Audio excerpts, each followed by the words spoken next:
हा चला तर आज आपण संख्या ज्ञानावर एक मनोरंजक खेळ खेळणार आहोत. तर आपण एक संख्या तयार करायची. या खेळाचे नियम असे आहेत बघा. हे पीक आहे हे आपण इथून उभा राहून असे हे टाकायचे आहेत आणि टाकल्यानंतर जर रेषेवर पडला दोन्ही कलर मध्ये तर तो पीक बाद धरायचा आणि जे ज्या गोलात पडतील त्या गोलात आपण मोजायचे. असा आपण एक खेळ घेणार आहोत. चला तर बघा मी आता हे पीक टाकते. बघा पडले ना पीक. चला तर खाली बसा सगळे. आपण आता मोजूया. हा एककाच्या घरात किती पिक्स आहेत कोण मोजते? 2 मिनिट. हर्षू तू एककाच्या घरातले पिक्स मोज. उचल एक एक. इथं लिहिलेलं दाखवायचं. 5. हा किती पिक्स आहेत? 5. मग आपल्या एककाच्या घरामध्ये किती लिहायचं आपण? 5.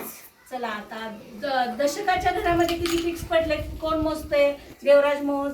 1. हे बाद आहे. हा तो काढ. रेषेवरचा आपला नियमच आहे रेषेवरचा बाद करायचा. दशकाच्या घरामध्ये 1 आहे. चला आता शतकाच्या घरामध्ये कोण मोजतंय? प्रतीक शतकाच्या घरातले मोज. किती आहेत शतकाच्या घरातले? 1 आणि 2. आणि हा पीक कसा आहे? रेषेवर आहे. मग तो बाजूला काढा. किती आहे शतकाच्या घरामध्ये? 2. मग आपण इथं शतकाच्या घरामध्ये 2 लिहायचं. चला आता यानंतर आपण कोणत्या घराकडे जाणार आहोत? हजाराच्या. कारण ईश्वरी तू 1000 मोज. हजाराच्या घरात किती पीक आलेत आपले?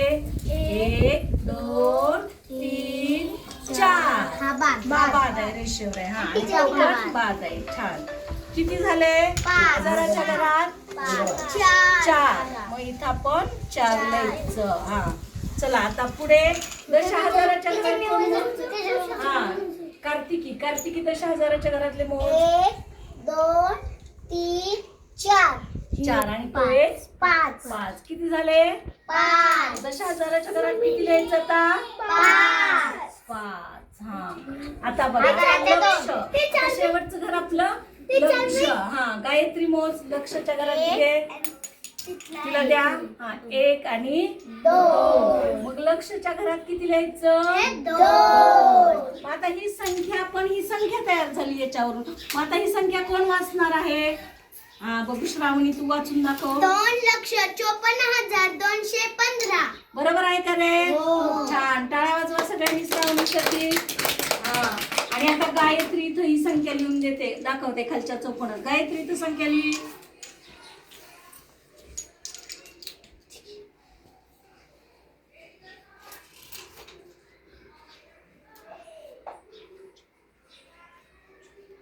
किती लिहिलं गायत्रीनं?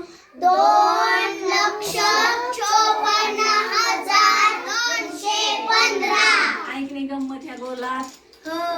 अशाच आपण वेगवेगळ्या संख्या तयार करायच्या. फक्त हे पीक हळूच टाकायचे म्हणजे त्या गोलात